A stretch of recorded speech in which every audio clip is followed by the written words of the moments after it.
Okay. I can see and hear you. I don't know. Can you hear me? Yes. Yes, Okay. we can hear you. Thank All you right, for your patience. it's looks like we're, yep. All right, sorry for the delay. I'd like to call this meeting to order of the December 2nd, 2024 meeting of the Woodstock Inland Wetlands and Watercourses Agency. We'll start with a roll call. Marla Butts. Mark Parker. Stuart Peasley. Bill Rowinski. We have no alternates to appoint and move on to action of previous meeting, regular meeting of November 4th, 2024.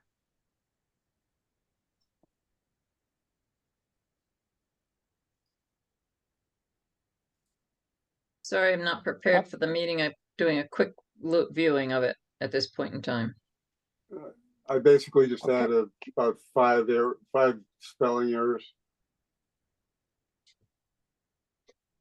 Madam Okay, Chair, Citizens comments, first paragraph I, about the second sentence, third line, fourth line down, third line down, it says, and cleared safe for drudging, should be dredging,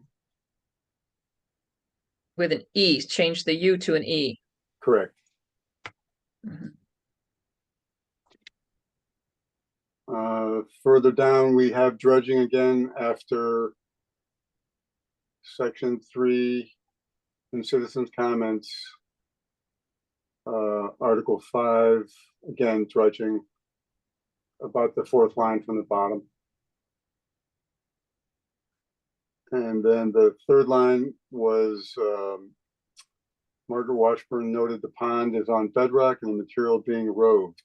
I assume means removed.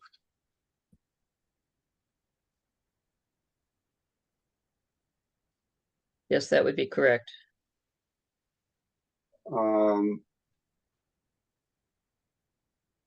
Down into pending applications, I have questions, not technically a spelling, but it's just, I don't know the appropriate way to use the word.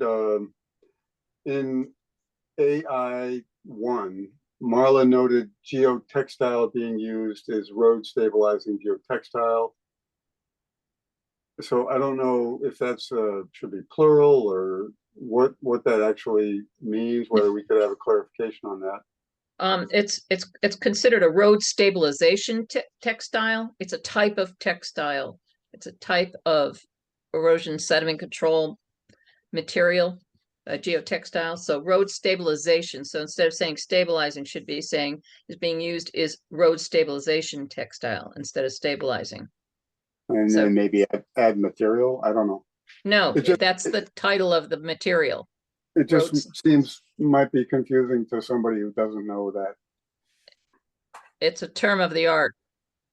It's a type of geotextile. So maybe we just need to reword it and put it in quotations. So Marla noted geotextile being used is, quote, road stabilization geotextile, end quote, and are usually very strong. Yeah, right. Yep. Just for people that are not familiar with it, Right. that's Mhm. all.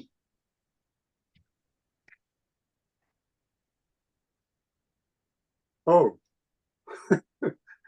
administrative business. B. What page? That would Mark? be page 5 of 6. 5. Yeah. Under correspondence.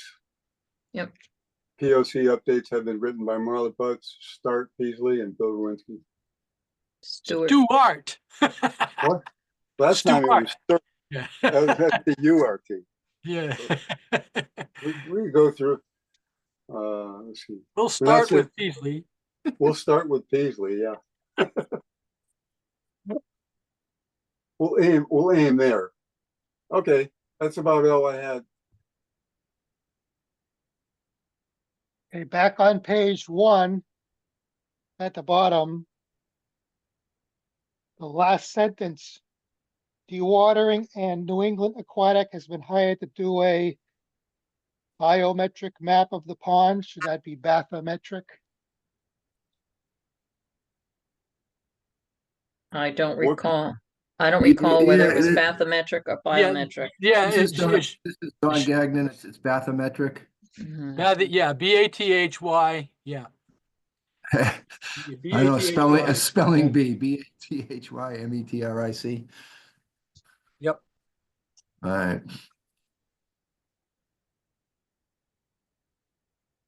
Yeah, All right, and does so like anybody have- JD Engineering has been hired to do site plans for dewatering, comma, or semicolon, and a new, or maybe even a new sentence. And New England Aquatic has been hired to do a bathymetric map of the pond. Oh, I would Yep. leave the and in and just let it go. Okay, I would just let it go. let it go. Let it go, let it go, let it go. No, let it snow, please no. Well, Let It Go is from Frozen, the Disney movie Frozen. Ah, Let okay. it go, let it go. I know it because my granddaughters are always singing the song. Are there any other corrections that we need to make?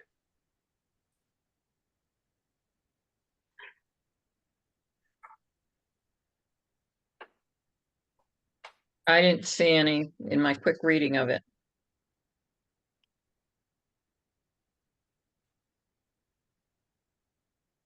I didn't see any that were not already mentioned.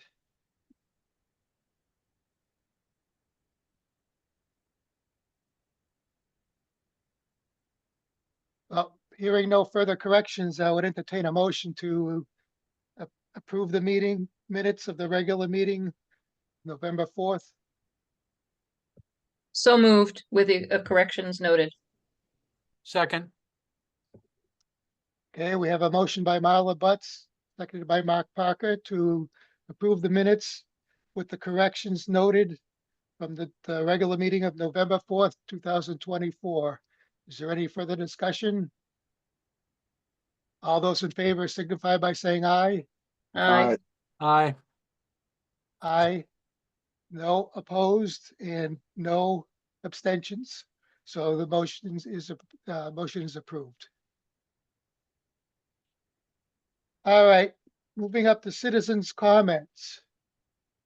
So we've got Um, a request for an extension or a granting of an extension from Brian Sweet this afternoon. He and J&D weren't able to implement any revisions. I put his request for extension of 60 or granting of extension of 65 days up on the screen here. Dan, I think that's a little premature because we're not up to applications yet. We're still working on citizens' comments if there's any. Oh, my complete apologies. I'm sorry. It's okay. Okay, is there someone who would like to have some brief comments during the Yes. citizens' comment time? Hi, this is Don Gagnon, coming back again. Just for an update, we do want to apply for this permit. Margaret Washburn is also on the call. Margaret, I believe, we went out to Phoenix Labs and we did soil tests, water tests, 3 bench tests on the soil. We got the results, the voluminous results from those tests, and I believe Margaret shared those with Marla. So a couple of things. Phoenix does not say pass fail, same as Microbac. I use them for water testing. They just do the testing and they say, have to go to the state or whatever governing body it is to determine if they're satisfactory. So, that's part of what I'm asking, if you had an opportunity to look at the results from those testings and if they fall within, safe guidelines for us to move forward with this dredging. So Bill Verwinski, I would like to back up a little bit once. And somewhere along the way, it was said that Norm Tebow inspected the dam and declared it safe. And my question to the agency is he authorized to declare that dam safe? And is this same dam that DEP inspects and has on their list? Marla Butt speaking. I do believe it's something that dam safety would call in on. So that would just have to be verified. I'm not sure what hazard classification it is and what the frequency of inspections are, but I think, Dan, if you just contact dam safety, find out what their last communication is on it, as to whether or not they've received that notification from Norm Tybo. He will Yes, this check, but might be the same dam. yeah. Go ahead. No, I mean, we spoke with it. They told us the cadence for testing was every 10 years. Okay. They said they didn't have any record of it, but we have paperwork that they were out here in 2016. But be that as it may, we had Norm come out and stamped and certified that the dam was safe. We had him come out, I think it was in late August, when he came out, and you know, in the dam is the second from the lowest. It's a level A hazard, which means it could be some damage to dirt roads on our property and maybe agricultural land. The lowest is no damage at all, and I don't know that any dam would meet that low standard. I But think the lowest hazard classification is A. You may be talking about B or BB. no, there's because I looked. There's It's two A's? Yeah, there's a double A, which is like no Okay. hazard at all. Then there's an A, then a B, a C, and there might Yep. be a. So they've we're in Okay. A. Okay. All right, Bill Verwinski again.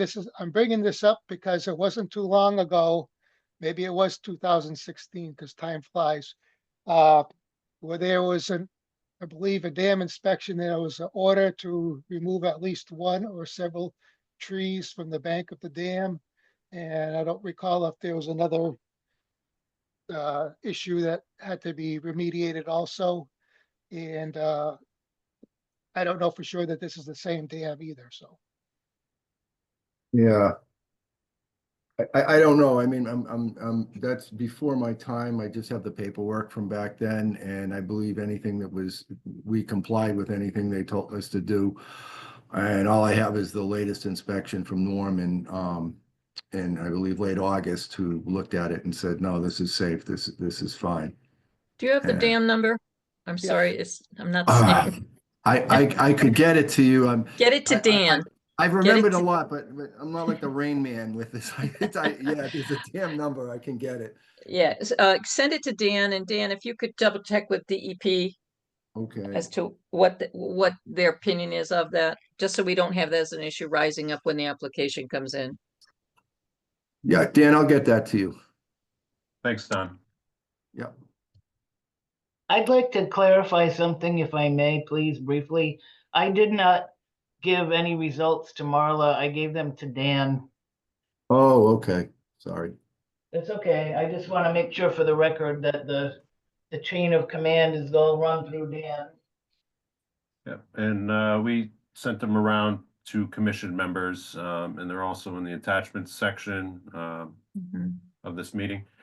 They did go out in last Wednesday's with last Wednesday's agenda.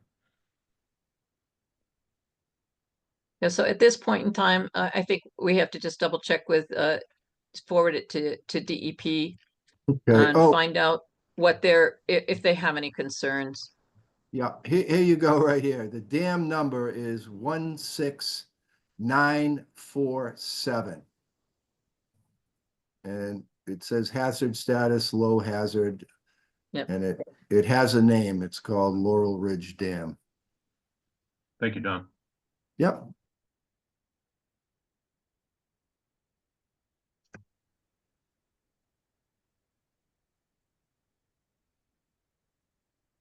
So Dan will have to do some research to find out who at DEP would get these test results. Okay, and I'm not sure who it is. Yeah, and Dan, I can email the report from Norm to you if that's helpful. yeah, thank you. All right. Yeah, we should have it for our records anyways. Yeah, I was going to compile all that rather than giving it to you in bits and pieces. I was trying to put it all together in Yeah. one package. Well, my next question getting back to your soils and water report, is that there are several places that were exceeded in metals. And the Phoenix doesn't list any exceedances, but they also stipulate that that's not their call to make. So at some point, I think you would have to have that reviewed by Deep also. Mhm. There was 6 or 7 samples, I forget. And it wasn't, the metals weren't high in all samples, but lead, chromium, arsenic were high in several of them. The thing they pointed out to us was not the metals, it was the VOCs or the. Yeah, the volatiles were a little high too. There were 4, I have somewhat of a science background, but I don't know what those things are, but there were like 4 of them. The other ones were all ND, meaning they were so low they they couldn't register lower than that, and then 4 of them registered. So I don't know. I'm just we can check with DEEP, but I just know with the micro back they'll register, but you look at the acceptable levels and they're below acceptable levels. So I don't know. So we should check with Connecticut Deep on that. Yes. Right. Margaret, we can do that, right? Right, it's Yeah. Steve Edwards and the 2 ladies, or we can give them, we can email all of them Yeah. what we got. All right. Let's do that. That way, when you Alrighty. come in with your application, you already have the answers to those questions. Real quickly, Dan, I'll get you that report from Norm Tebow at Killingly. And Margaret, we can send the report to Steve Edwards and the 2 ladies at Deep. And then I'll just circle back with Dan from J&D Engineering. Is there anything else? As a long form, does that have to be completed also? And we can put all these pieces together, but do we need to do? And I think Dan is going to work on part of that, right, Margaret, on the long form? Right, Dan's gonna prepare the plan, Daniel Blanchett will prepare Yeah. the plan and help fill out the long form. Okay. Okay, one other thing I want to point out from some of the documents with the soils report, soil and water is, there's a note, the water from dewatering is going directly back into the pond from where it came. Right, the dewatering is, That's, he's gonna use dewatering bags on the beach and cover the beach with plastic, and as it dewater, the water is gonna go directly back into the pond from where it came. okay, that was on page 66 of 67. Okay, yeah, it's quite a long, yes, so 67 pages, yeah, it's a long report.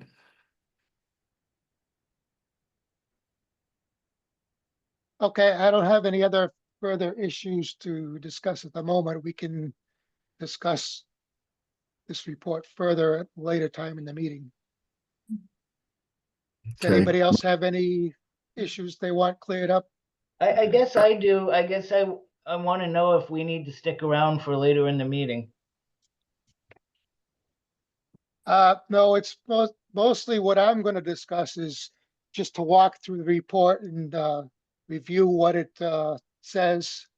I think, I don't know if it was Dan or somebody else who said that it was kind of hard to understand what the report was. Or what they were showing. So I just want to do a little walkthrough later on. What will that come under correspondence? If we want to have it there somewhere there, unless you want to do it quickly now. I would prefer to do it now if possible. Does anybody object to further No. discussion on this then? No. All right, if you bring up that report, the Phoenix report.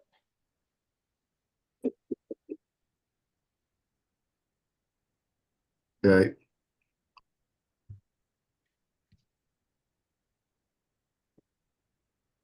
Yeah, that's, go to page 2.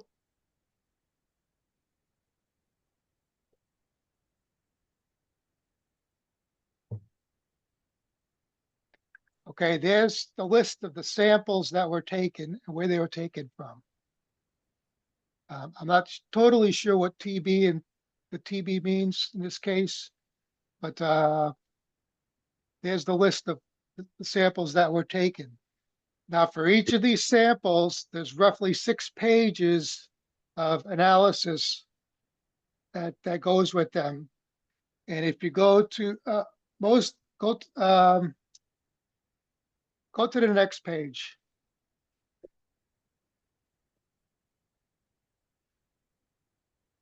All right, so at the top where it says parameter, there's the metals that some of them are testing high. So if you go further down, probably to the next page. If you go down to page 4, Dan. So basically on the left is what they tested for and the parameter. The ND was not detected. And the third column, I can't see what the word is. Units is just the units that the testing was given in. And dilution, date, time, all that is just records pretty much. The QA and QC surrogates are test samples that they added in of their own to verify that the analysis is correct.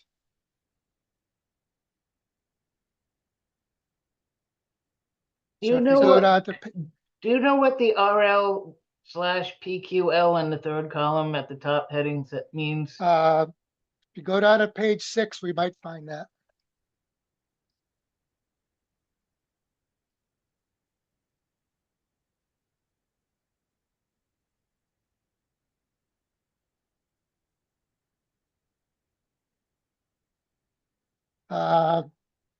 It's Go to page the 8, bottom. Okay, page 8, page 8, sorry. page 8. Semi-volatiles was high on some of the things also, which is what Don was probably referring to. Page 8, right there, RLPQL, reporting practical quantitation levels. ND not detective, BRL below reporting level. And then the next line, QA, QC surrogates. Surrogates are compounds preceded by with a percent added by the lab to determine analysis efficiency. So that's just to check their process as far as I can see. So that's the key. Page 61. If you want to just type it in there, yeah. Just to point out the exceedances report. No data to display is listed. It says Phoenix Laboratories does not assume responsibility for the data contained in this exceedance report. It is provided as an additional tool to identify requested criteria exceedances. All efforts are made to ensure the accuracy of the data obtained from appropriate agencies. A lack of exceedance information does not necessarily suggest conformance to the criteria. It is ultimately the site professional's responsibility to determine appropriate compliance. And that's all the questions, all the comments I have on it. Basically, it's like 6 pages for each area that was tested. They don't all necessarily include the same thing because some are soils, but that's kind of in a nutshell the way you can look at this report. That makes sense, Margaret? Thank you, yes, thank you. Yep.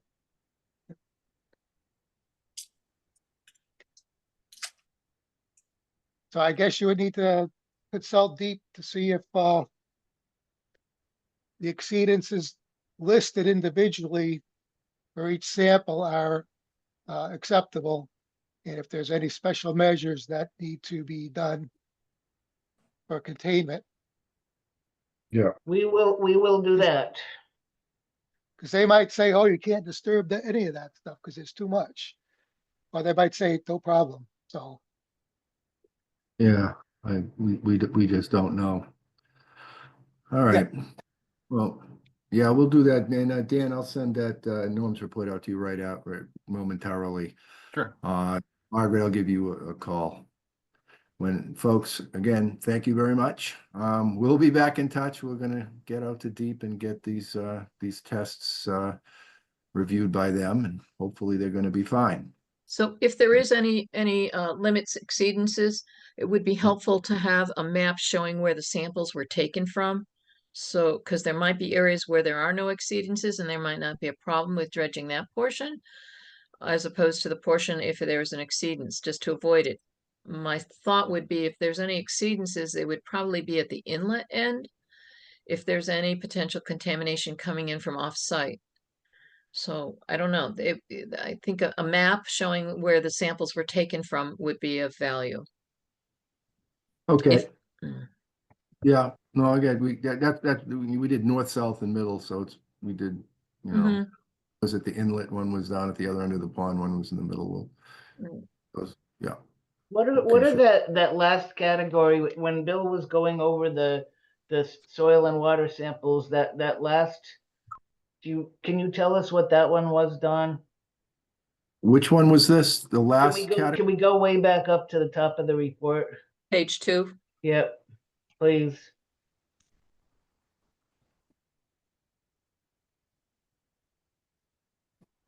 What's the TB? I'm not sure what that is. Sure. It's probably a different site. It probably has to do with where you're um, putting the spoils from the dredging. No, I I was don't just think so. asking Don if he knows No, what I the, mean, I labeled, everything was labeled, all the water and soil samples were labeled either middle, south, or north. So I really don't know what the TBs are at the bottom. okay. DEP can tell us, DEEP. Yeah, Okay. Maybe it's their surrogates. I don't know. All right, well, thank you all very much, and we will look forward to giving you what we learn in our application. Alrighty. Thank you. Okay. Good night Okay. now. Yep, yeah, good night. Thank you. Have a good one. You too. All right, moving along to pending applications. Application 09-24-38, Route 198, Brian's Suite for driveway access. So Dan, as you were saying, Brian this afternoon granted us an extension of 65 days to review his application. He's had a death in the family and other priorities this past month, and him and J&D haven't been able to talk about the suggested changes. So we reached out to J&D and Brian, and Brian was able to get us this grant of 65 days. This will put us through the February meeting. So we've got a little more time with this application. There have been no changes to the site plan or narrative that the commission's previously seen. yeah, the only update was the parking area. So far. Yep. Yep. So was that under your purview to approve that, Dan, or do we need to approve that? We have to, because there's work in wetlands. Yeah. Sorry. No, the extension I'm talking about. No, he, according to the statute, as long as he gives it to us, had he not given us an extension, we would have had to render decision today. And in the absence of the upgraded information, I had advised Dan that my recommendation would be to deny the application if he didn't get the extension.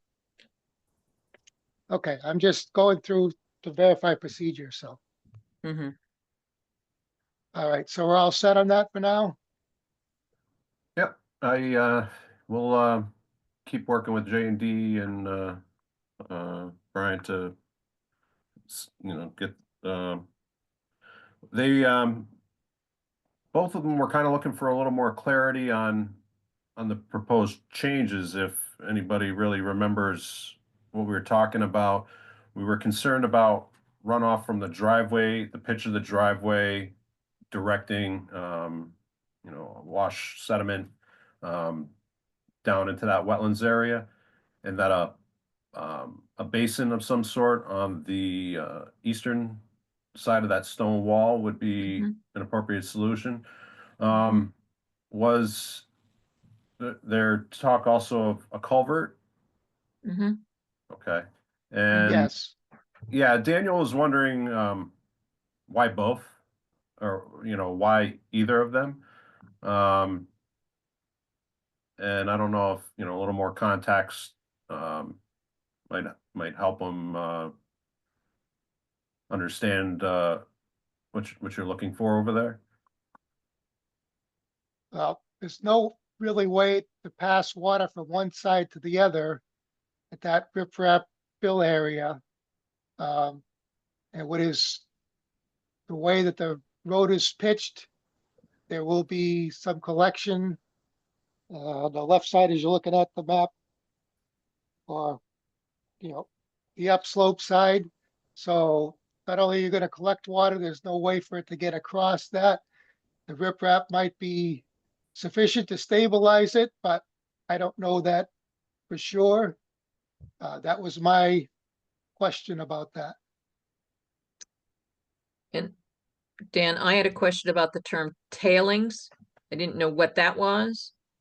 If it was roadway millings, he wasn't real clear as to what that was, and I was not recommending using roadway millings in an area that might have water flowing over it. And the question regarding putting in a cross culvert was that if this driveway was going to be used for house construction or at a later time where he wanted to have a more formal driveway, rather than just something to haul a trailer up to a parking area, that now would be the time to do that work. And that's why he was going to look into that to see whether or not if he was ultimately going to do it as a permanent driveway to get up to the back. That way he wouldn't have to come in again if he decided to build a house on that lot.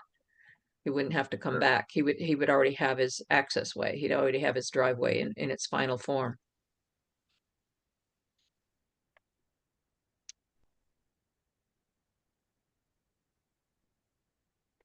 Well, other people can chime in whether that would be something we would want to have right now also. The culvert there, to me, it makes sense to have something there to pass the water.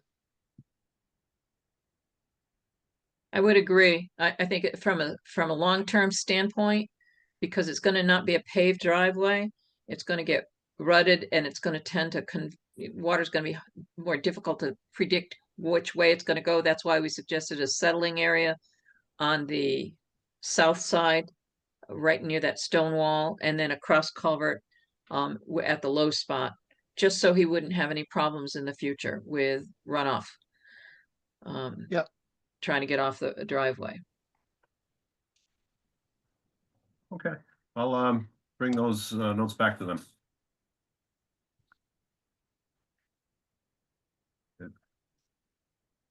Okay, moving on then to pending application number 1010-24-48, 0 Route 169, approximately 1320 Route 169, map 5167, block 12,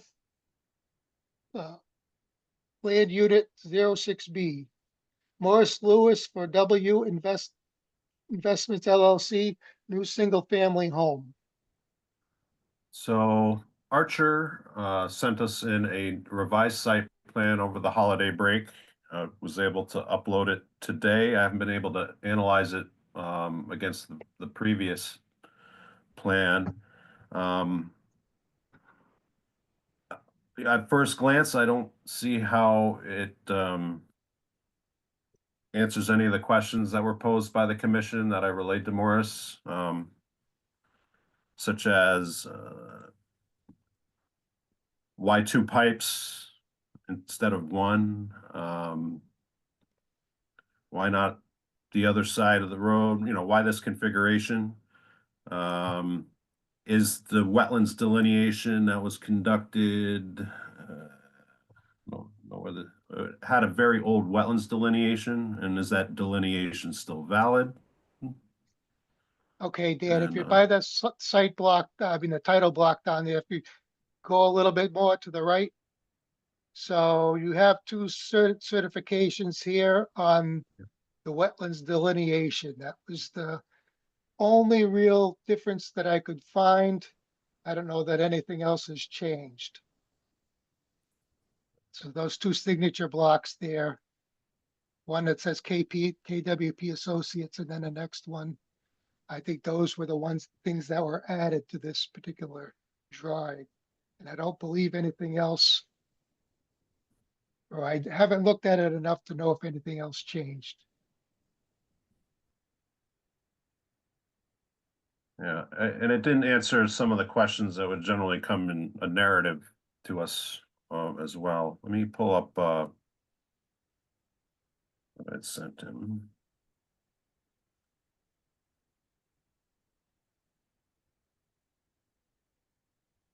Yeah, no analysis from Dave Swift to analyze and offer a report on the contributing hydraulics and drainage of the wetlands. And an explanation of the pitch of those 2 pipes. I still don't have a full-size hard copy plan, which I also requested today. After we received a PDF over the weekend. So I don't believe this, I mean, nothing much has changed from what you saw last month to table this application. I think I mean, we should have answers to those, but it's the commission's prerogative to if they have enough material to review this. I believe we have an additional meeting that we could take this to. We received this, let me see here. We accepted it at the 11-4 meeting.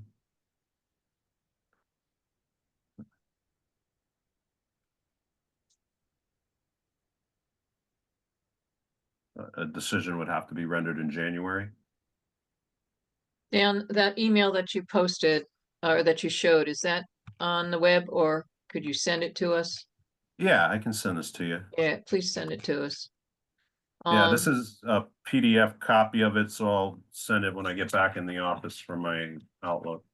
That's fine. So they have been placed on notice of additional information, and now it says we had some preliminary questions. So I think the follow-up is that we are requiring the responses to these questions. Otherwise, the application may be deemed incomplete. And if Okay. it's incomplete, then it can be denied. So right now, it's not really, it's kind of like you said, you know, we've got some questions, we got some requests. Well, now we should be making a specific request saying we need this information to render a decision. Okay, I'll reach out to both Archer and Morris Lewis tomorrow.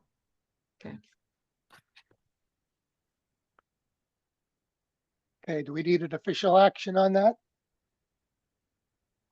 I'll make a motion to I move to have Dan, our wetlands agent, notify the applicant of application 10-24-48 that the commission is requiring the submission of information to respond to questions that were forwarded to them by Dan on November 6th, 2024. And that in the absence of responding to those questions, the commission may choose to deny the application for incompleteness.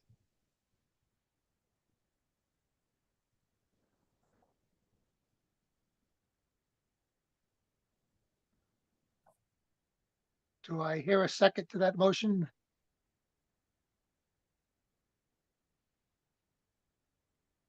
No seconds?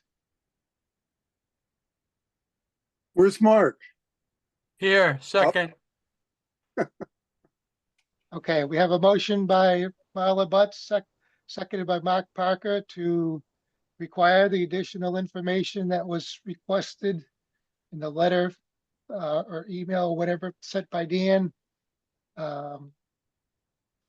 And that we, The failure to do so may result in the application being denied for incompleteness. okay, like Marla said. Is there any further discussion? My question is, do we need to officially table this tonight, or we just take no action other than this letter? I would just take no action. Okay. All those in favor of Marla's motion signify by saying aye. Aye. Aye. Aye. We have unanimous vote for aye and no nays and no abstains. The motion passes.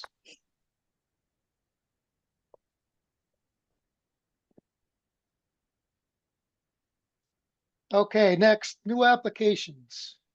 We have no new business for tonight's meeting, but I took plenty of inquiries today, and we'll be stacking up that January meeting. The substance of what I saw in the office today, one was expanding a garage for an additional bay. The other was a garage that's in upland review area, which is Woods Lake. That will also require a variance process. We also received an inquiry about a 50 by 100 foot agricultural hay building within the regulated area of a intermittent stream, and another, but we only have one application that came in. I didn't have time to include that wetlands agent approval type application on to this meeting as it was received this afternoon, but we'll have more next month. So Dan, you had from Philip Riley, you included that on the attachments. That was on Roseland Okay. Lake, 290 Sit Exit Road. Yep, that was the other one that slipped my memory. Mr. Riley is planning to do work that will require some activity in Roseland Park Lake. He's looking to remove, invasives. Pull up a picture. Kind of tells the story. I asked him for more information. What type of invasives, what type of equipment, where will these invasives be going?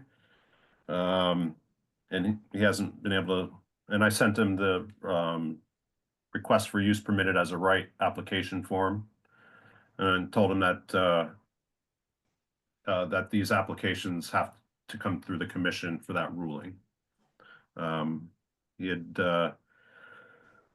tried to get it in and apologized profusely, but I think we need to go this route. And because otherwise we're just going to have a lot of things are coming in last minute, and it's very tough to process all of this, get it uploaded, and mistakes can occur. But he's planning to do work in the water, according to his Yep. letter. He's planning to do work in the water. Yeah, I think he mentioned up to like 20 feet within the water. But extending 20 feet into the pond. Is that the course of action? The commission would like to see this as a request for use permitted as of right? Okay. I would. Also, tell him he's gonna have to identify where he's gonna dispose of those Phragmite roots, because the pictures you showed on the screen were Phragmites. And if they are left anywhere where they can regrow, they will grow. So he's gonna have to identify how he's gonna dispose of the material he removes. So that it doesn't show up somewhere else. Marla, what's the typical method for disposing of the phragmites? You put them into a compost where you can control any growth coming off it. But you don't want to just, take it here and throw it over there, kind of thing. It doesn't take much of a root to start growing. And it grows in high nutrient areas, it'll grow really fast. And sometimes you can tell the amount of nutrients by how tall it gets. Wow. The more nutrients that are available, the taller it gets. This is Bill, earlier this year, well, not too long ago, actually, I harvested some at Putnam Fish and Game just to keep them down, and one of the rhizomes or roots was out on the surface of the water about 20 feet and had nodes about every foot with roots coming off. So it doesn't take much for them to latch on to something else. They're just waiting for it. Mm. So he's So, gonna have to describe his method of removal. yeah, I asked him if this is, manual labor, or is this machines? Where the spoils would be cast, where on a site plan is this activity, or a drawing, is this activity occurring? Any proposed erosion sediment measures, and some of those types of questions. And I think he's going to want to be doing this activity, sooner than later with his request. He did a bit of pleading to get it on to this meeting, but I think we needed a lot more information to proceed. So this is probably going to be, as he collects this information, a January meeting item.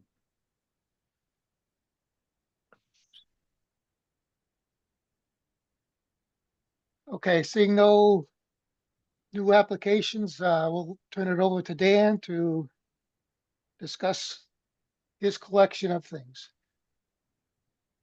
Okay. Go ahead, Dan. Administrative business, Teresa Truong. I think we've wasted about $30 worth of certified mail. I got the return of my last letter I was waiting on today. So the 3 attempts by certified mail have gone unclaimed to an address that we have, a Massachusetts address, and the physical address where the clear cutting occurred. I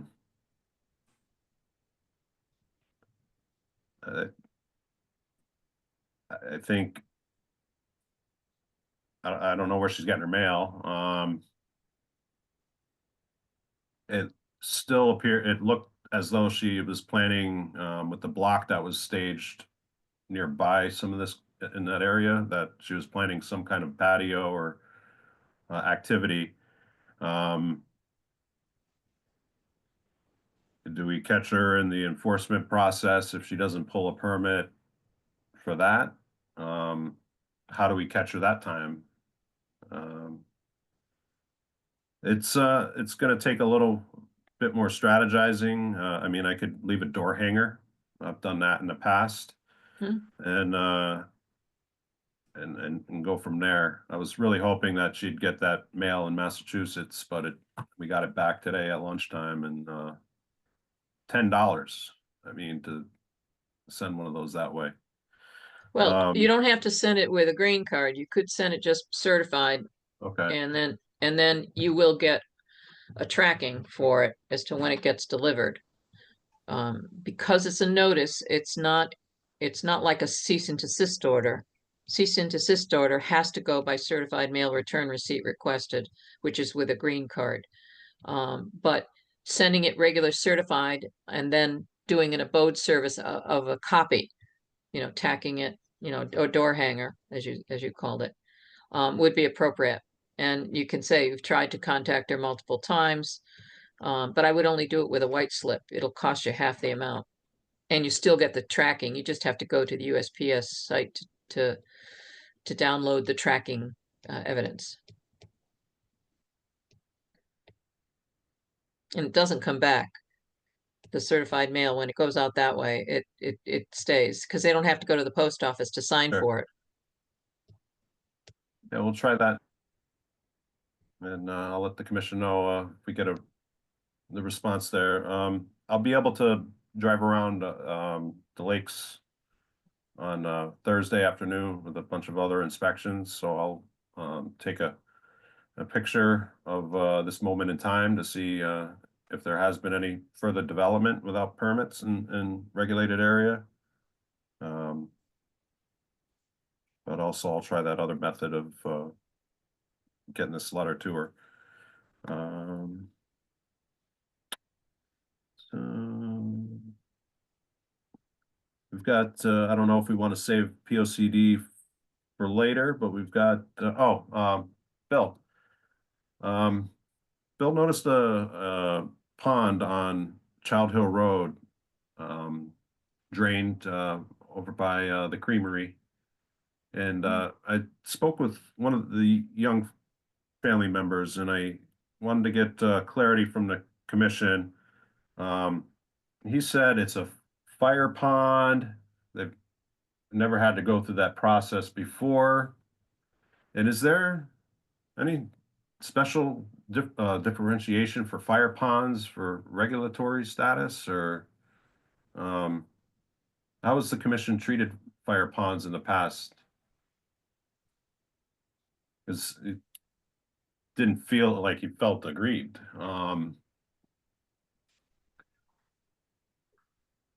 Mark, do you have any comments on that? Or any history? Yeah, we've adjusted in the past. I think there was a fire pond up off of Route 197 a few years ago. Basically, the state statutes allow, for fire protection purposes, the fire departments can clear and maintain, those kind of things. The one you're talking about on Child Hill Road isn't necessarily used by the town, but members of the Young family who own that property have been part of the Woodstock Volunteer Fire Department. I have no problem with it. I think, it should basically be used as not necessarily as a use permit as of right for recreation, enjoyment, but as, for fire protection or, whatever. Or even, for the livestock to be able to water out of it, that's allowed. So Here's would, where oh, go ahead. Go no, ahead, you go ahead. Marla. I was just gonna say, it could be covered under agriculture as Agriculture. as a use permitted as of right. And I also observed it. I also noticed that it had pretty much dried up in the drought. This is a case where I look at what the potential effect is. Technically, they should have probably come in for a declaratory ruling to clean it out.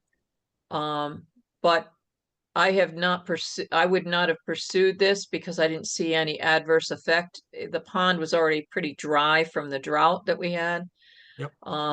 And basically, it doesn't have any effect from a resource standpoint.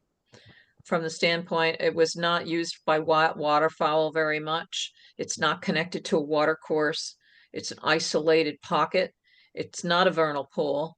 So I observed the same thing, but I didn't tell Dan anything about, pursuing anything on it, only because I felt that it was just a paper chase, that they would have gotten if it had been something next to a water body or a floodplain or something like that, I probably would have said, no, you should come in. Like that beaver dam guy came in with the trees that were getting flooded out last month or 2 months ago. But this one, I didn't see how it would have any effect because the pond was dry. And that's why I didn't recommend pursuing it. That I consider that prosecutorial discretion.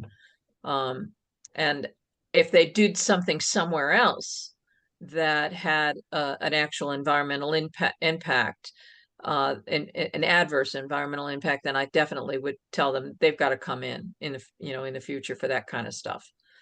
But I just could see that it was I thought it was going to be a paper chase. That's why I didn't. But you're technically correct, Bill. Technically, they should have come in for a jurisdictional ruling for a use permitted as of right.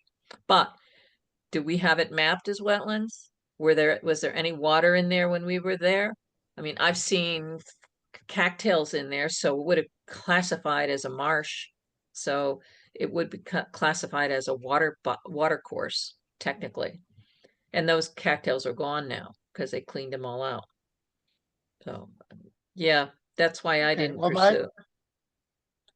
Yeah, well, my thoughts about this is that from the Kakiwik meeting that we had had a couple Mhm. weeks ago, one of the mantras that came out of there is nothing's exempt until we call it exempt.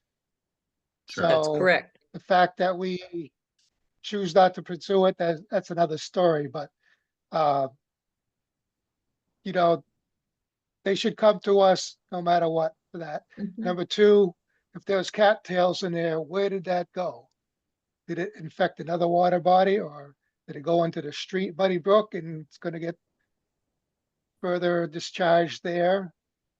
And a third thing is that for their own protection from lawsuits, for either the farmer or the fireman, they should have some sort of declaratory ruling, because anybody could make a citizen suit and make them restore the site and pay legal damages, or at least legal fees.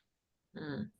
So I would like to see going forward that we encourage, if not outright demand, this type of thing and put people on notice that this is the way it should work.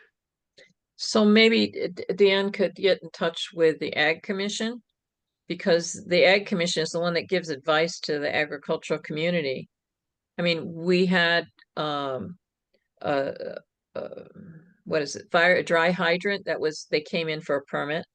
Remember up there, up Yep, by several of yeah, them. yeah. So those actually were authorized under, I think it was under conservation of soil and water. I don't think it was under, because the only use permitted as of right for fire is withdrawal of water for fire emergencies.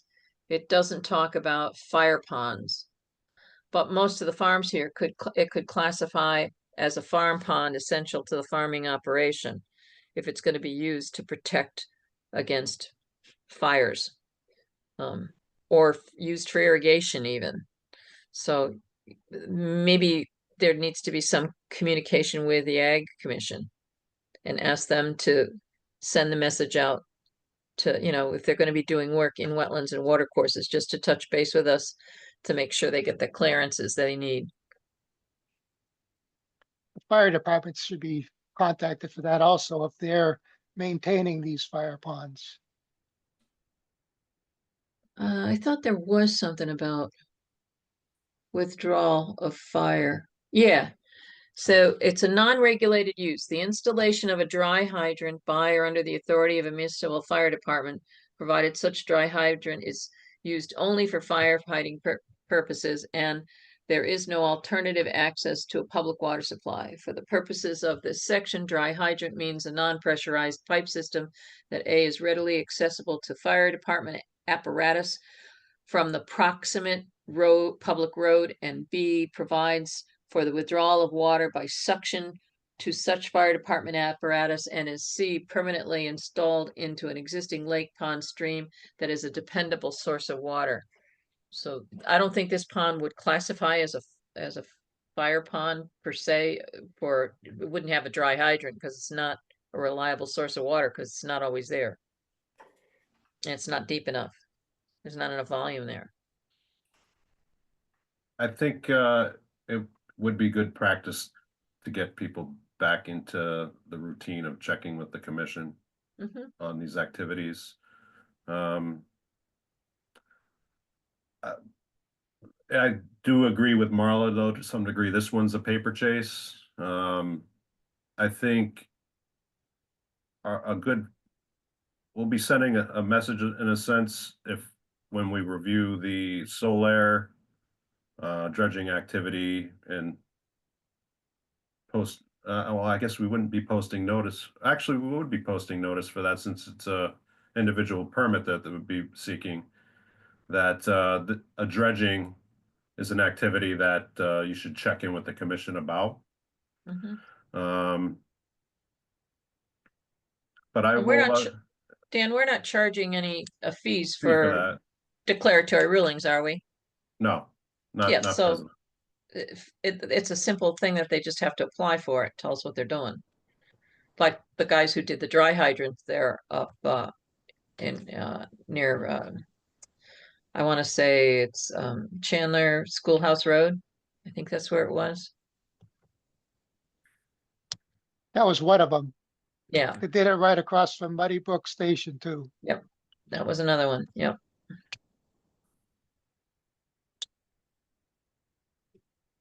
I'll let the youngs know that they should just be checking in to see if their activity, if there's water involved, that they should come and check and see if that activity needs wetlands to the ruling.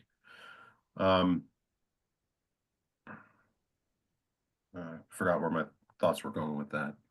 Oh, I will see what I had here. Talk to the Ag Commission about working with farmers to communicate some of that too.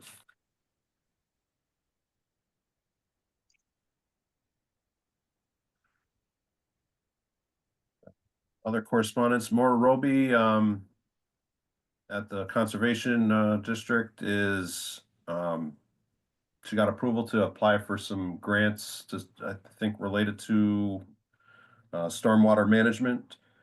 I have correspondence from her that we might have also had in here last month.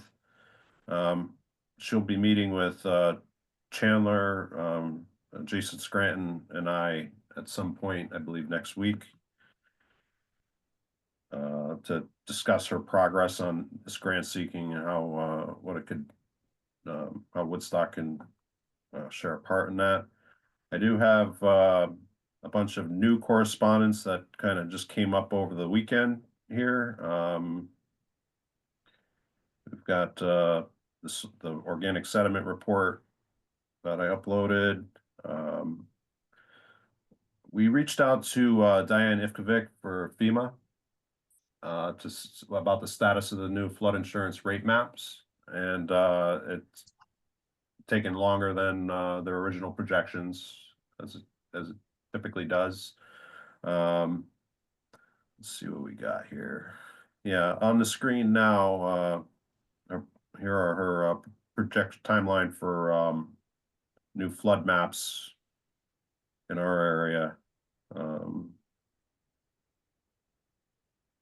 So it's a ways out. I don't recall their earlier estimation, but we'd hope to have preliminary flood maps by the end of summer, and that kind of got pushed back further, and now we're looking at March for those preliminary flood maps.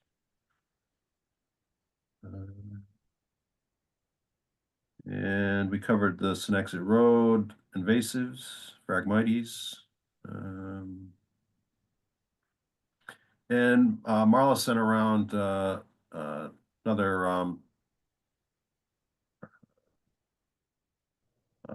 our discussion on the plan of conservation and development here. Oh, I think we lost Mark and Bill. Oh, okay. The I don't know, Marla, if you want to discuss what you sent around, or well, I'm just trying to see which one you've got up there. this Just under is the new, okay, under new Monday's. correspondence. Yep. Okay, so I said I would try to figure out what kind of maps that we might need at the last meeting. And so I've got a list of maps here that I think might be appropriate. And in the course of my review of the current plan of conservation and development, I found out that there was one done in 2002 plan of conservation and development, and I had asked Dan if he could locate a copy of that for me. The only copy that could be found was in the town clerk's office. That's the only one. That was done primarily by the Conservation Commission. It was exceedingly well done with respect to environmental issues. Didn't say much about development, and so now that in the 2014 Plan of Conservation and Development, it was done by Planning and Zoning, which had next to nothing by comparison about environmental conditions and environmental concerns, but talked more about what the town was, where they wanted to go, and what they were looking at as in the future for development, that kind of thing. So I've asked Dan to make a copy of the 2002 because I want to look at that, because they had a lot of the maps already there, but that would have to be updated. Unfortunately, it's my understanding that the documents, electronic copies of that document to the 2002 may not really, no one knows where they are. And so Jean Pillow, I've asked Dan if he could get in touch with Jean Pillow to see if she could enlighten us as to where those maps might be. I also took a look at what I thought might be a town of similar condition, and that was Pomfrets. And if you get a chance to take a look at it, they had some really interesting statistics in there. Even though it was 2016, they actually looked at income levels across the entire county, not just Pomfret. So you could see where the town sat in relation to other towns in the county. It was very interesting. And the Woodstock copies don't have any kind of detail that way. Well, it has some. I can't say it doesn't have any. But in any case, I'm trying to focus on climate resiliency. So on page 2 of that missive that I sent out, I put that chart back in to show climate change again. And I kept trying to think of, okay, how I did some, what I considered brainstorming for myself. And I was hoping that maybe the rest of the commission members might have a chance. I know I only sent it out on Sunday, so nobody's really had a real good chance to look at it. I tried to identify the kinds of targets that we would have to have for the stewardship of resources. And all the things that I could come up with was maintaining and protecting adequate drinking water supply, ensuring there is adequate water supply for agriculture in case of drought, because I remember the drought of the 1960s, and and I grew up in Ellington, and the farmers had to irrigate, and they had very few irrigation ponds, and during the middle of that drought, they were digging irrigation ponds all over the place. If that's the case, then what we just were talking about tonight about dredging a pond, we need to be able to be ready to deal with that, and as to where those kinds of irrigation facilities might be if we end up with droughts again, because I foresee that we may end up having more periods of drought and then heavy rain. And it would be useful for the farmers to be ahead of that for resiliency purposes. And then the protecting and minimizing flood damage. And you've already seen Diane Ifkovit's comments on that. And then maintaining surface and groundwater quality or provide for its improvement. I'm thinking of the dirt roads and stuff and all the agricultural activities that we have, which have been, a lot of that nutrient loading has been attempted to be handled through the Soil and Water Conservation District. And then minimizing wildlife habitat fragmentation and wildlife travel corridors. That would be a developmental thing, as to try to encourage that. But I'm still at a loss. I'm still trying to figure out how this is all going to work. But that's the best I could come up with right now. The next meeting of the Planning and Zoning Commission is on Thursday, I believe. And they're going to continue on with their plan of conservation and development work. But I still think they need to look at an extension, like you had suggested, Mark. Hmm. So, do you think? Matt, can I just interrupt? Sure. When you say this all, how this all is going to work? What is that? You mean the whole POCD or just Yeah. what we're doing? Yeah. Yeah, how how all the plan of conservation development is going to work. Because I see the difference between what was there in 2002 plan of conservation and development and the one that we're trying to replace. They're very different. And when you look at both of them, a lot of the environmental stuff got stripped out of the next plan of conservation and development, and I think some of that should get put back in. Hmm. If you take so I think the easiest thing to do would be to have the plan of conservation and development from 2002 copied and then scanned and sent to Mhm. us, so Yep. we can see the level of detail that the Conservation Commission put in back in 2002, which kind of got lost a little bit in the next iteration of the plan of conservation and development. So who was the author of that in 2002? The Conservation Commission. Oh, okay. When you look at the credits, it's virtually all Conservation Commission. When you look at the next one, it's you know it's a little, PZC. yeah, it's more planning and zoning and ECOG, and it's not. In fact, there's very if you take the current plan of conservation development and you do a find for wetlands, you'll find that wetlands are like only referenced like 5 or 6 times, and not really in the instance of trying to maintain them in Hmm. any significant way, or how they might be useful in climate resiliency. And so that's the direction I'm kind of going in, but I just don't know how they're going to set it up for targets, because the state's draft plan of conservation and development talks about visions, and that's what that chart is, that with the Yeah. colored circles, those Mhm. show the 5 visions, and then they talk about having targets. And so I tried to, which I looked at as kind of like as goals. So I picked up stewardship of resources as being the primary thing that we would be looking at, but it does affect healthy people and places because water quality makes a big difference. By the way, we don't have any brownfields, so we don't need to worry about that. Yeah. And I don't, broadband access is totally outside of what we do. So, Yeah. personally, I did come up with some issues that I had regarding, housing for the elderly. Given the fact that our population is getting older, and some people like, I'm facing that down the road, where you want to downsize and make something a little easier, and that would make the house that I have available for some younger person who has a family, that, Correct. but without that additional housing, the 50 plus or 55 plus retirement communities, you're not going to have that opening up of the single family housing, because they'll stay there until they can't. It's a big component. Yep. And that's what I see is missing in this area. And I'm wondering whether or not the elderly housing was part of some kind of governmental push, because you see elderly housing developments in a lot of towns, and they all seem to got built around the same time. Hmm. So I didn't know if that was a state program or not. Hmm. So how would you like to So handle this- this? How would just want to make one.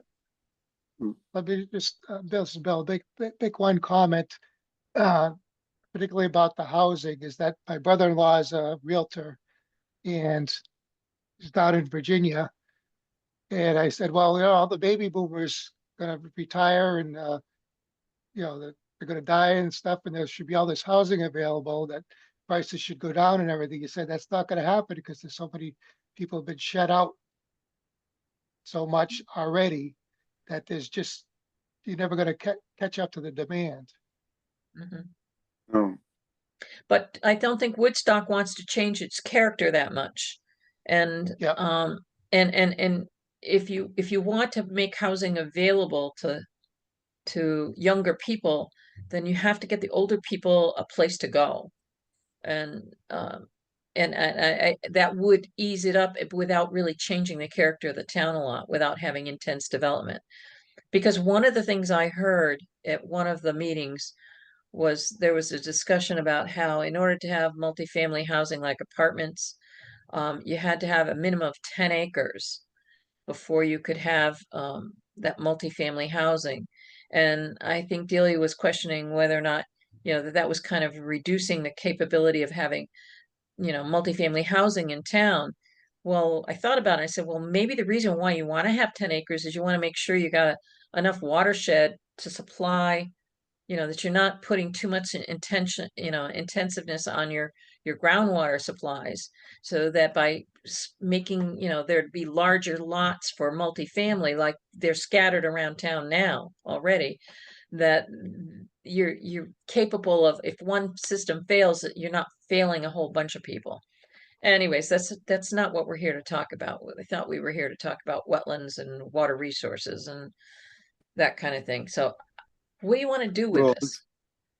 it's part of Well, it's it's one of the factors that should be, on the table for discussion. Really, is you can't not discuss it, because it's part of the development I would plan. agree, but I'm saying it's not our charge as the Wetlands Commission. As a citizen, yes.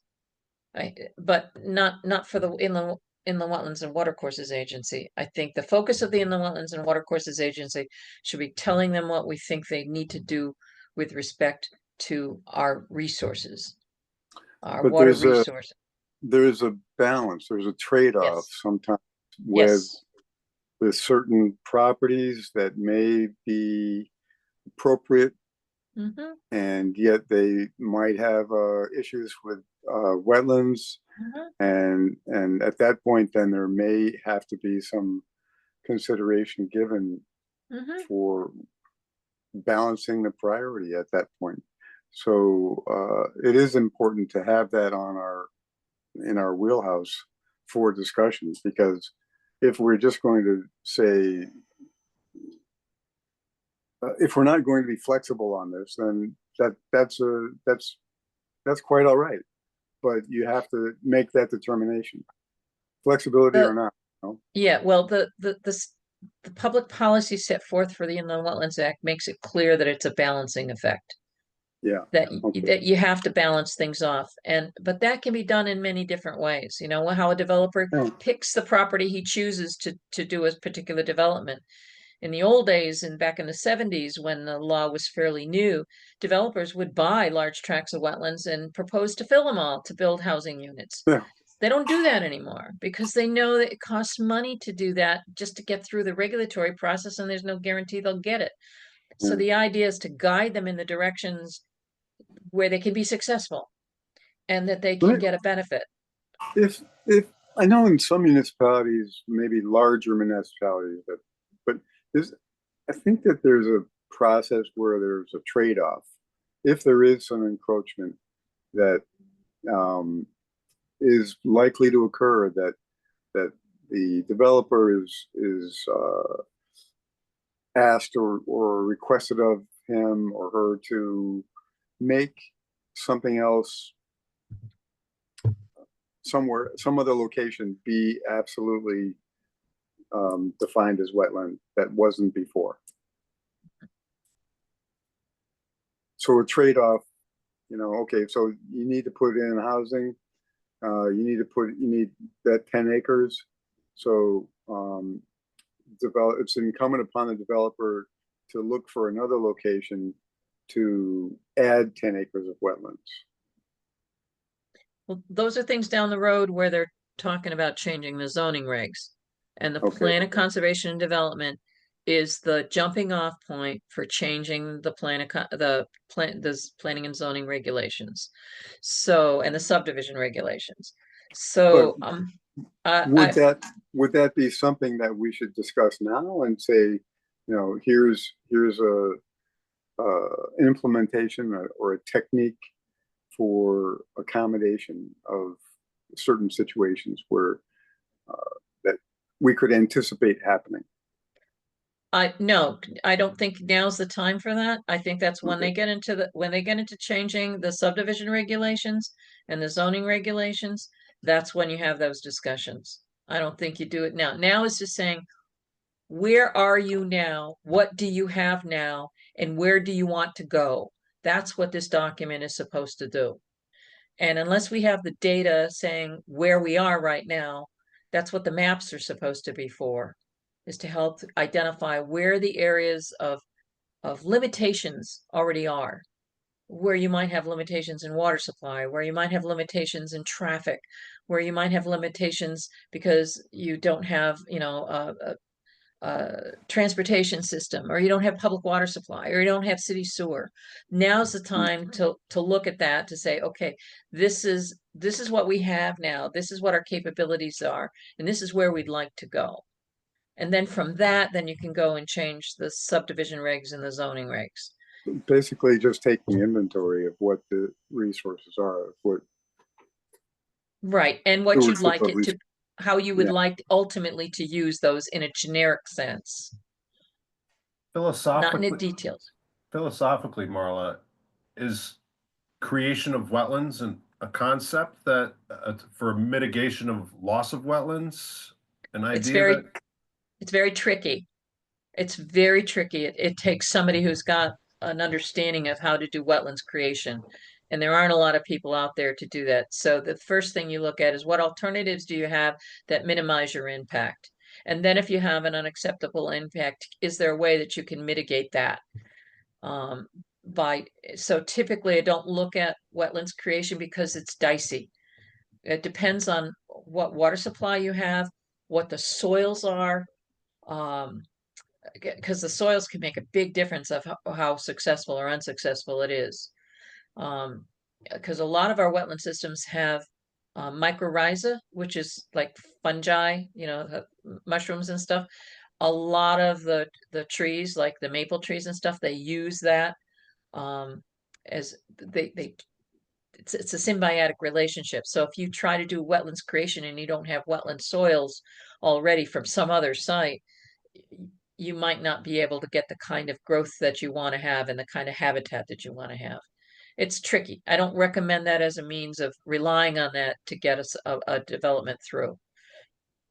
Just That's how as an, yeah, just as an aside for that, Dan, there was a CACUET conference where some of this was up for discussion, and the southwestern portion of the state, a lot of the developers will lead with that. And the wetlands agents and such were pretty upset that that kind of limited what they were able to do, because, you know, they throw that out there right way, we'll do this, and then we'll just make this other wetlands here and there. And it was kind of hard to fight against that. And that became the norm. and I can see how it would be abused. And as Marla said, you really need to be an expert to make it work. And how often do these created wetlands work? Yeah, well, just for an example, there's a pond in Sturbridge called Lead Mine Pond, 65 acres. It's very deep, one of the cleanest, if not the cleanest body of water like that in the state. Back in the 60s, they thought they were going to make it a trophy trout pond. So they killed all the fish with rotenone. And they tried to reestablish the trout, and things didn't work out so great because they didn't have the right spawning grounds. And even though they've got cold water, they don't have flowing water, et cetera, et cetera. So it's never really recovered and never met its potential for a trout pond.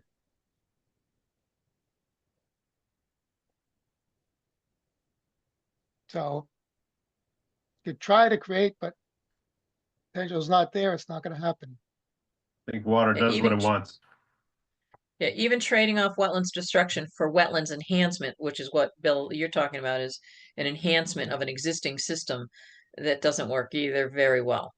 I was involved in a lot of wetlands creation by the Department of Transportation back in the early 80s on the Central Connecticut Expressway, and I actually gave a talk on wetlands creation.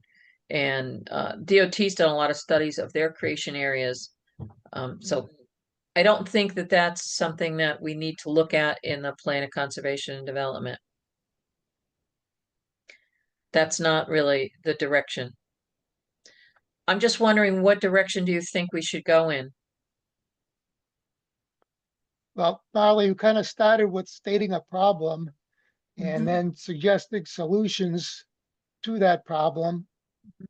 It would probably somewhat of a merge of my ideas and your ideas of the maps and the technical, and a lot of Stuart's comments in his report. Mhm. Maybe you feel different about that, but I mean, my work was mostly preliminary anyways. It was just, Right. It's all preliminary. I think what's interesting is the 2002 as a case study. Was there multiple authors or one particular? Are they still No, around? it was the entire commission. Yeah. And I don't know, I only had a chance to look at it for a few minutes today, so No. that's why I asked Dan to make a copy.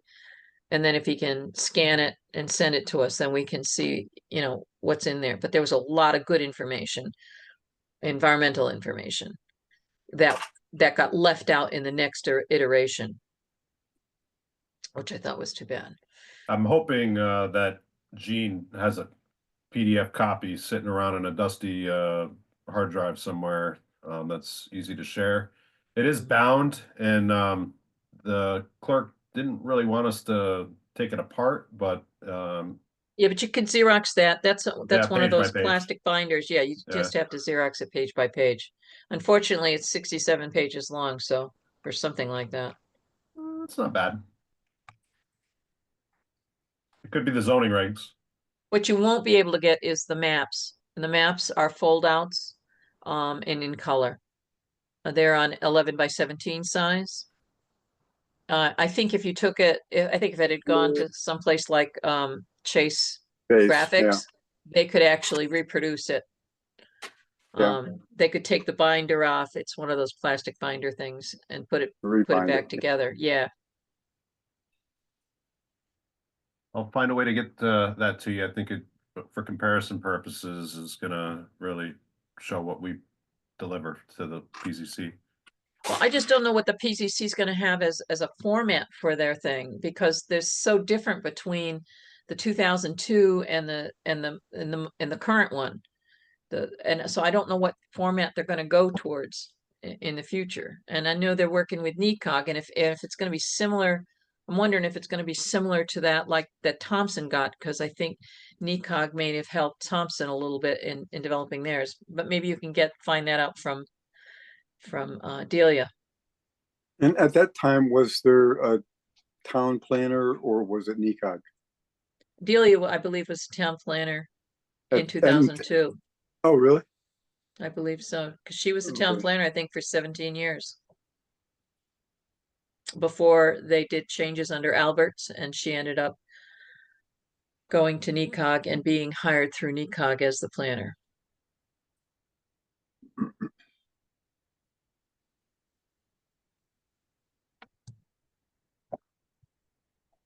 Is anybody going to go to the planning and zoning meeting on Thursday? Dan, I'm you're planning going, to but go. you're going to Yeah. go? Okay. I'm planning to go, yeah. I'm having hernia surgery on Thursday, so I'm gonna be pretty much out Oh, of it. fun. Oy, oy. Hey guys, it's Amy. I'm going to chime in for a minute. I actually have a PDF of the 2002 Oh, POCD. So I Oh. will send that to you guys momentarily because I just dug it out of my email. wow. That's really good. Thank you, Yeah. Amy. You're welcome. Do you know if it has the maps too? You probably don't know. It has everything in it. It's not the best quality, but it's what I can get Okay. to you. I just found it, so I didn't scroll through the whole thing, but I will send it Okay. along to you. Great. Thank you. So Bill, if you're going to the meeting on Thursday, are you going to Zoom in or are you going to go in person? I'd probably go in person. Yeah, I was thinking of that, thinking of doing that. I'm just not sure yet whether I'm going to make it there or not. All right, Bill, maybe I'll see you there. Maybe I'll get a sense of where they're going, or what they want from us. Yeah. My sense would be they probably don't know what they want from us. Well, let's help them and give them an idea what they want from us. But that's not a meeting. I would be going as a citizen. You would be going, I assume, as the Yeah. chair or as a citizen, either one. But Yeah. I'm hoping that they're gonna look for that extension that Mark recommended. And perhaps that might be suggested at that time, at that meeting. Because I haven't heard anything about it. Dan, you haven't heard anything about them looking to see if they're gonna go for an extension or not? No. I brought it up a couple times, and Yep. and to Chan, but Yep. Okay. Well, I guess we should just put it on the agenda, Bill, for next meeting, for January. Yeah, it seems like we might need to have some smaller meeting or something to Mhm, try to hash out some of these mhm. details and how we want to define define the issue and do some brainstorming on possible avenues. I wouldn't mind doing that in person, if you decided to do Yeah. something like that. You know, like at town hall. Yeah. And even if we didn't have a quorum, at least we could at least discuss it so that by the time we got to January, we would have a better idea what we're doing, because I don't foresee the Planning and Zoning Commission being ready to publish or to go out to public meeting with their document in the beginning of January anyways. Yep.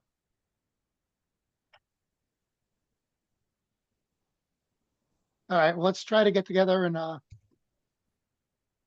hammer something out between you and me, Marla. Okay. Well, why don't you let us all know? Oh, yeah. Looking at dates and stuff. Well, Dan, you'd have to find out what meeting room is available. Okay. When we've used that little, what was the room B? I think it was that we used to use for our meetings, in-person meetings. Not the big room, but the little one. And we need to have a There's two recording. little ones. Yeah, and we need to have a recording device. Whether or not we needed to have a recording secretary, or if I did the minutes as the secretary for the commission, if Amy's not available, that would be fine too. If we had to do that, I'd be willing to do that.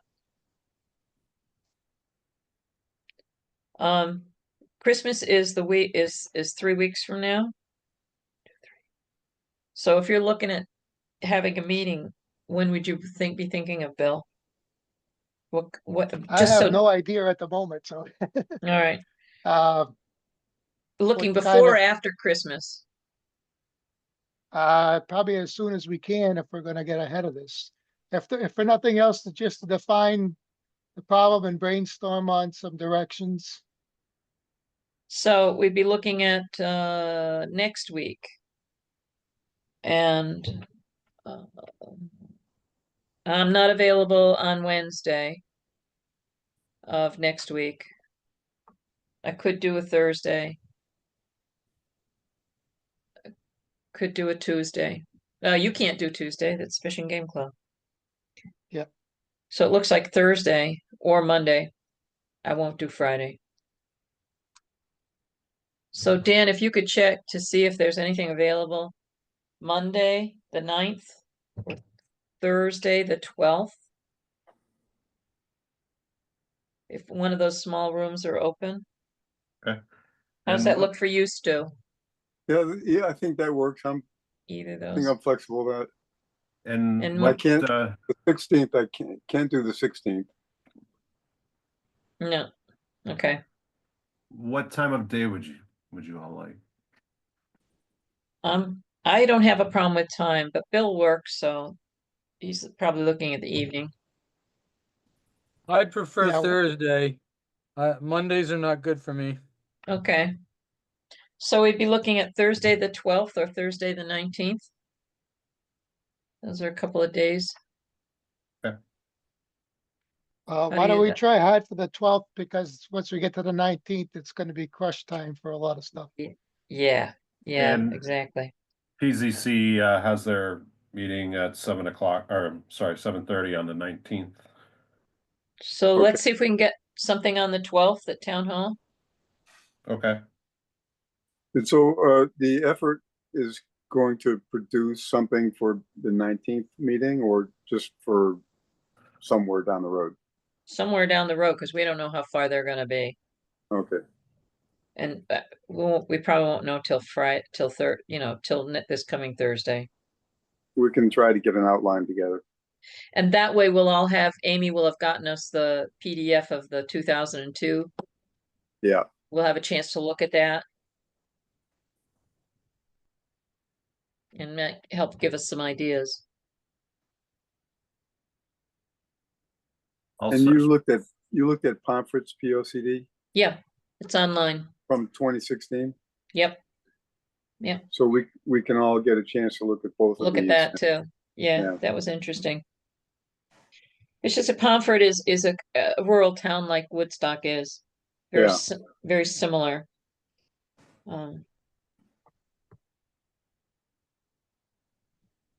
Also gonna search what digital files I might have. I know I have a big pile of stuff from that Tino had. And I'm gonna see if the Wetlands Commission in her day might have submitted comments for the last POCD updates and what did they look like. You know, I don't know if, you know, our comments just take the shape of a report. But Don't know either. The other thing is that if we are gonna do it on the 12th, you have to post a special meeting agenda, Dan. yes, special. That's 12/12/24. Yeah, isn't that kind of interesting? Mhm. How about that? That's Synchronicity. special. And what time would we be looking at? Well, it's gotta be 12 o'clock.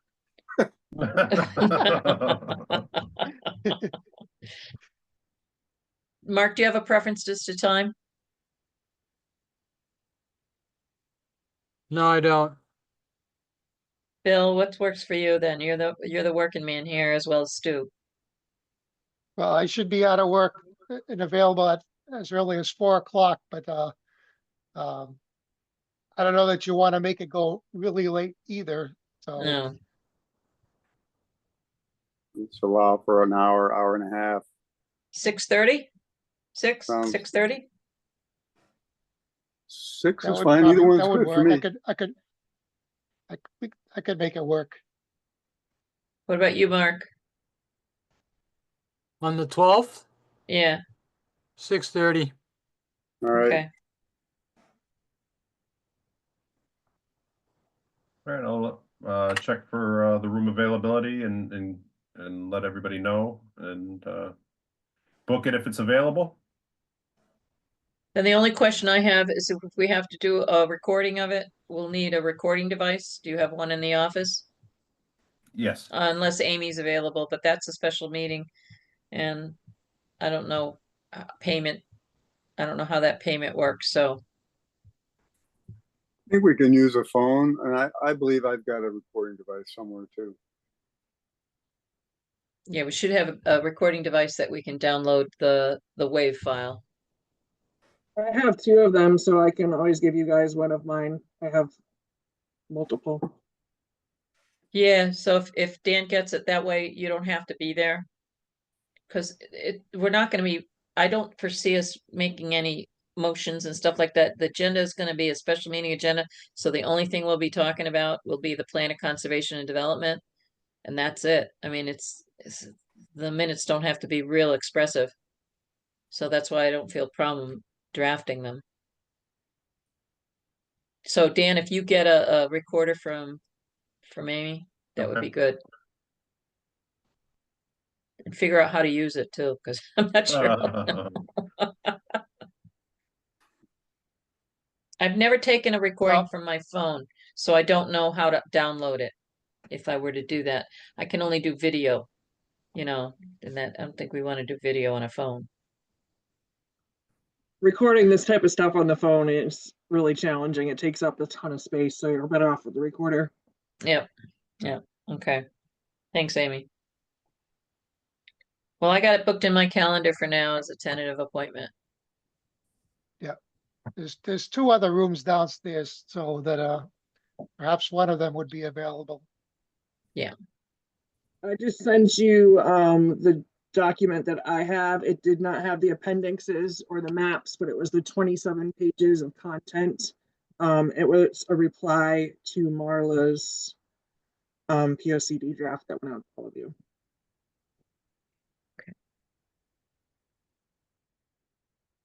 Got it. Oh, you're right, it is, Yep. it's not a real, yeah, okay, but it's readable. Barely, but it's readable.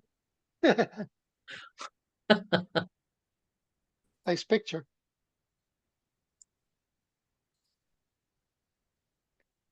Okay, thanks, Amy. It keeps going and copying every page out of the plastic binder. Yeah.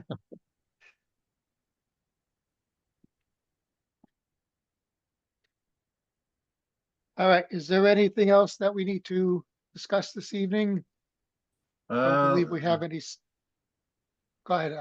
I covered most of it during the course of our conversation, so I'm just going to scan my agent report for anything we might have didn't cover. There were no agent approvals last month. Let's see, taken a lot of inquiries for potential business for January 6th meeting. We received, the town clerk received notice from the town of Thompson for a timber harvest application on Bull Hill Road, on their Bull Hill Road. That is on Wyndham Land Trust property. We got that notification because the activity is within 500 feet of the municipal boundary. The town clerk also reached out to the town attorney without me asking, but it's a question I would have had eventually about the placement of legal ads in the shopper's guide. Thompson's moved to the legal ads in the shopper's guide. There's wider circulation for the shopper's guide. I didn't get specifics from Margaret Washburn, who's also the wetlands agent in Thompson, about how cheap it is, but she says it's cheaper. She likes the deadlines. They're quicker turnaround. You don't have to be, I believe it's like 7 days in advance to make it onto the next paper. I think they have a Wednesday deadline. I don't know what the date of issue is. But the town attorney felt that the intention of statute is to reach as many eyes as possible, and that the shopper's guide may fulfill that greater than the villager. And he saw no issue with either publication. I don't know if this is something that the commission wants to chew on for a little while. Have me gather more information, maybe seek some quotes. But if it's economical and reaches more people, it could be a solution. We'd want to inform as many as we can via our town website that we're moving to this periodical for our notification. I don't know if this discussion should be kind of coordinated with the clerk, since it seems like they might have some ideas of why they want to start posting some things in the shopper's guide. Should it be a town policy? So I think I'm gonna have this, some follow-up on this for January to see, after I've talked a little bit more with the clerk about what their thoughts are on this, and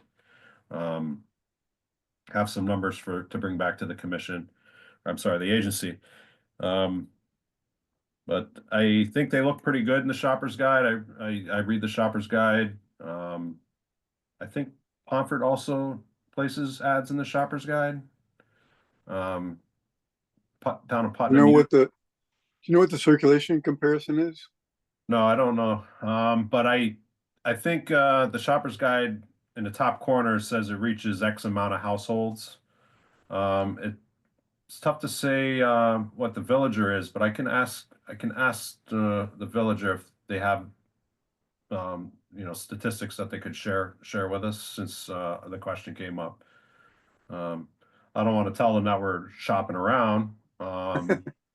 But I think I just hear people say that nobody gets they don't get the villager, but the shopper's guide is Yeah, automatic. Yeah, at the villager, you have to request it. Yeah,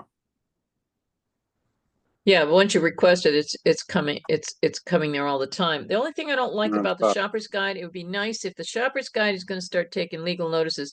They don't have a section in the shopper's guide called legal notices, like they do in the villager. So you Hmm. always know where to go in the villager to find the legal notices. It's right after the obituaries.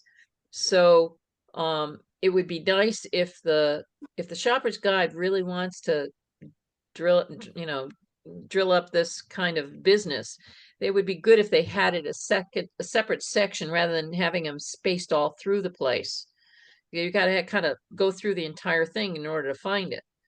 The other thing is when Margaret first started publishing in the Shopper's Guide, she neglected to put in legal notice at the top of it. So it came out like an advertisement. And you didn't know it was a legal notice. So I said to her, you got to start putting in legal notice because they don't have a section called legal notices in the Shopper's Guide. So that you have to kind of look at that too, to make some minor changes in the text to make sure it's clear that it's a legal notice. I'll get some more information for everybody. Ultimately, I hope the state legislature pushes this notification process online. Mm, It's been a can they've been kicking for a long time, though. So, moving on to finish up my report here. I was out of the office for a week when we had the Veterans Day holiday, so I missed a day there. Shifted a day for Cackaway conference, so effectively I took 2 days off. So I was out of the office for 1 week this past month. And Thanksgiving last week kind of condensed the workload as well. But I love the Cackaway conference. Bill and Marla attended. I had good legal discussion.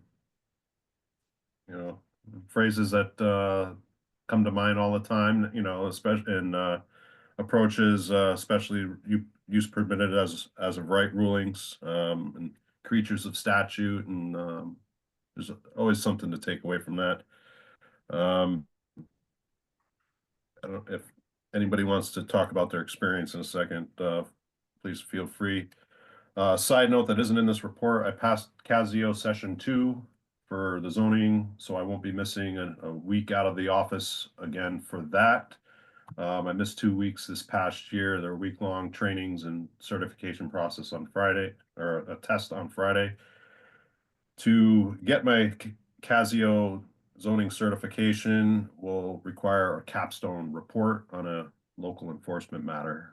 So I'm brainstorming with my peers that have done this report to get an idea of what the judging committee is looking for and get this Casio done and wrapped up. It's it's stressful. I mean, it's not day-to-day stuff that you use in your day-to-day zoning, but here you got to take a week out of the office to try to cram all this legal stuff in your brain and then test on it. So when I finally get this report done and the certification over, it will let me have a lot more time to focus on my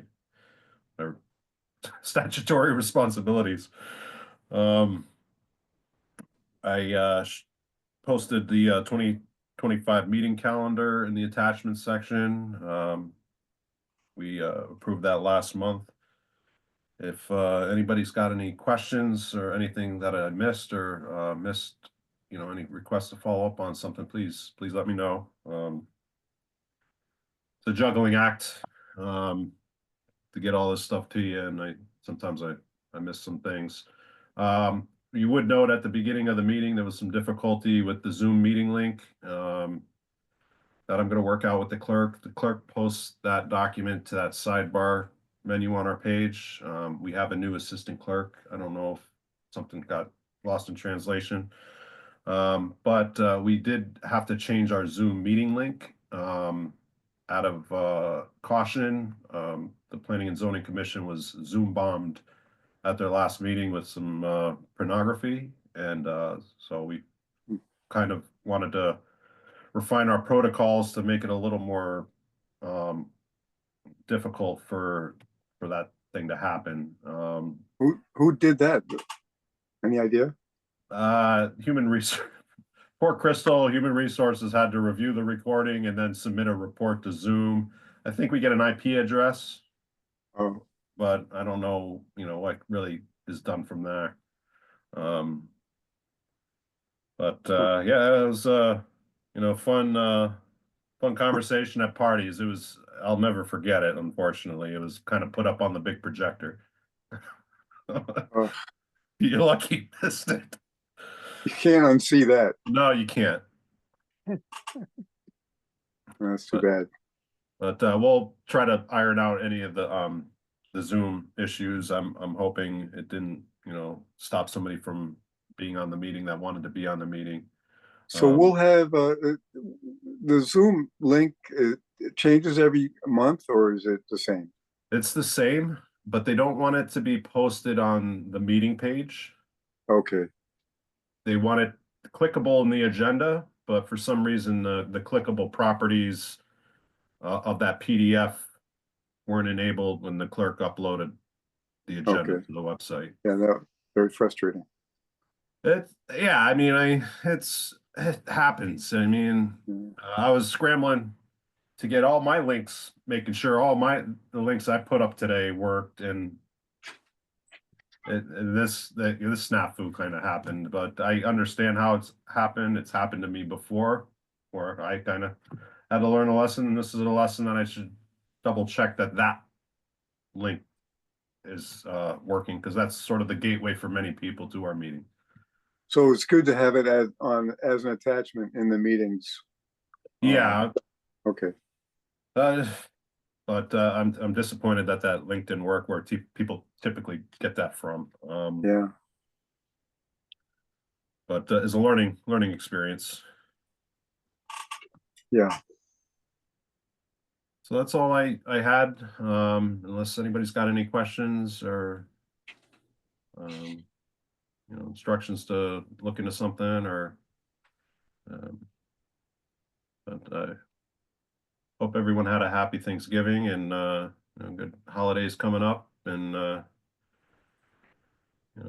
spend time with the people close to you and enjoy the little bit of break.